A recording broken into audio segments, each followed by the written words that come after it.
ఇన్ఫర్టిలిటీని అంటే సంతానలేమి సమస్యని మనం 2 రకాలుగా చూడొచ్చు. Primary infertility, secondary infertility. ఈ ప్రైమరీ ఇన్ఫర్టిలిటీ ఏంటంటే 1 సంవత్సరం పాటు ఒక దంపతులు అన్ఇంటరప్టెడ్ ఇంటర్కోర్స్ ట్రై చేశారు, అంటే ఏ ప్రొటెక్షన్ లేకుండా ఇంటర్కోర్స్ ట్రై చేశారు, అయినా ప్రెగ్నెన్సీ రాలేదనుకోండి, అలాంటప్పుడు దాన్ని ప్రైమరీ ఇన్ఫర్టిలిటీ అంటారు. సెకండరీ ఇన్ఫర్టిలిటీ ఏంటంటే ప్రెగ్నెన్సీ వచ్చింది, ముందు ఒక ప్రెగ్నెన్సీ వచ్చి పోయింది, లేదా చాలా రకరకాల ప్రెగ్నెన్సీస్ ఉంటాయి. ఏంటి, మిస్క్యారేజ్ ఉండొచ్చు, ఎక్టోపిక్ ఉండొచ్చు, ఎన్నో రకాల ప్రెగ్నెన్సీస్ ఉండొచ్చు.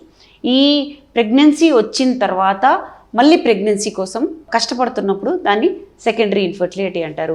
ఈ సెకండరీ ఇన్ఫర్టిలిటీ ఎస్పెషలీ పిల్లలు పుట్టిన తర్వాత, అంటే 1-2 పిల్లలు పుట్టిన తర్వాత మళ్ళీ ప్రెగ్నెన్సీ రావట్లేదు అనుకోండి, అలాంటి వాళ్ళు నిర్లక్ష్యం చేస్తారు. మాకు ఆల్రెడీ వచ్చింది కదా, మేమేంటి మళ్ళీ డాక్టర్ దగ్గరికి వెళ్ళడం. కానీ చాలా కారణాల వల్ల మీకు సంతానలేమి సమస్య ఈ ఫస్ట్ ప్రెగ్నెన్సీ నుంచి కూడా రావచ్చు.